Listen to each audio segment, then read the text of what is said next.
Vote चोरी के आरोप, वार पलटवार और अफसरशाही का मोर्चा संभालना, ये यूपी के सियासत का वो रूप है जो शायद ही इतिहास में पहले कभी देखने को मिला हो। जहां पहले सपा मुखिया Akhilesh Yadav social media platform x पर कई सीटों का डिजिटल पर्ची शेयर करते हुए चुनाव आयोग पर सवाल खड़े करते हैं और चुनाव आयोग से ही डिजिटल रसीद को लेकर शपथ पत्र मांगा जा रहा है। अखिलेश यादव वोटरों के नाम काटे जाने वालों को लेकर जिन विधानसभा सीटों की रसीदें शेयर करते हैं, असली घमासान तो उनके ही कारण शुरू होता है और मौके पर जवाब देने के लिए उतरते हैं जौनपुर, कासगंज और बाराबंकी के डीएम। अखिलेश यादव के पोस्ट पर पलटवार करते हुए पहले कासगंज के डीएम ने मोर्चा संभाला। उन्होंने एक के बाद एक 2 पोस्ट किए और कारण बताया कि इन 7 मतदाताओं का नाम आज भी मतदाता सूची में विद्यमान है। एक मतदाता की मृत्यु होने के कारण उनकी पत्नी के द्वारा फॉर्म 7 भरा गया था, जिसके आधार पर मृतक का नाम विलोपित किया गया था। सिर्फ इतना ही नहीं, जौनपुर के डीएम ने भी सोशल मीडिया पर ही अखिलेश यादव के सवालों का जवाब दिया। उन्होंने कहा कि वर्णित सभी 5 मतदाता साल 2022 के पूर्व ही उनकी मृत्यु हो गई थी। इसकी पुष्टि मृतक के परिवारों के सदस्यों द्वारा की गई थी, इसलिए नियमों के अनुसार उनके नाम हटा दिए गए। उत्तर प्रदेश की राजनीति में समाजवादी पार्टी के राष्ट्रीय अध्यक्ष अखिलेश यादव के गलत तरीके से वोट काटने के आरोप के मामले में अब ब्यूरोक्रेट्स भी पलटवार करने के लिए मैदान में उतर गए हैं।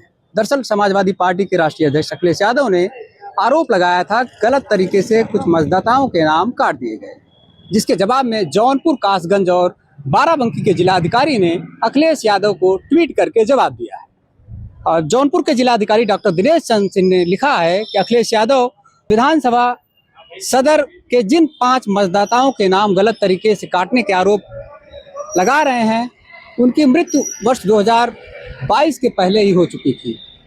परिवार वालों द्वारा पुष्टि करने के बाद ही रिपोर्ट लगाई गई, उसके बाद मतदाता सूची से उस नाम का विलोपन किया गया।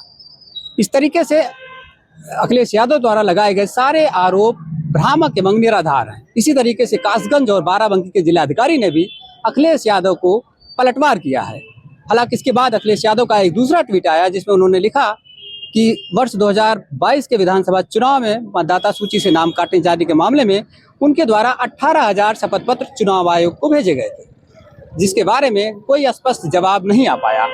अखिलेश यादव ने अभी फिर कुछ देर पहले एक ट्वीट किया है, जिसमें लिखा कि अगर शपथ पत्र चुनाव आयोग मान नहीं रहा था, चुनाव आयोग को शपथ पत्र नहीं मिले थे, तो जौनपुर, कासगंज और बाराबंकी के जिलाधिकारी कैसे जवाब दे दिए।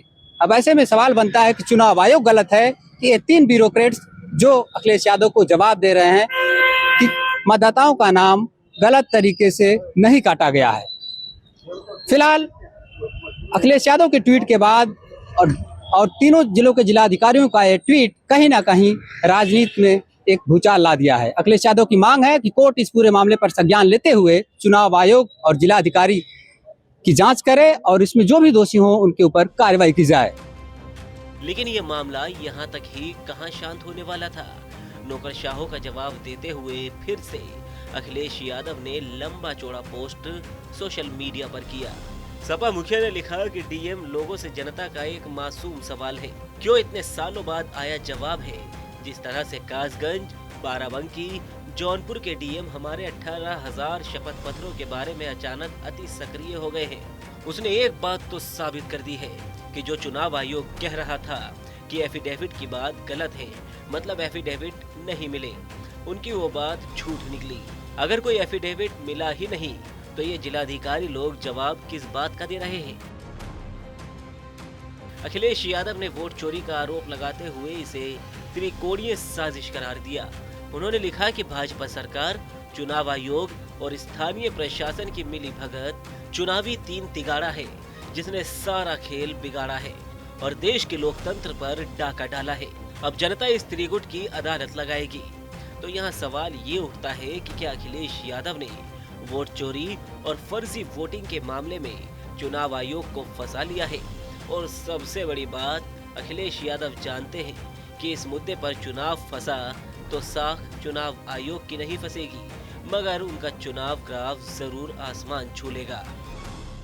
कुछ तो सस्ता लो, सब बढ़िया लो, इसमें क्या खास बात है? थोड़े में ज्यादा स्वाद, यही तो है इसकी खास बात। मसाला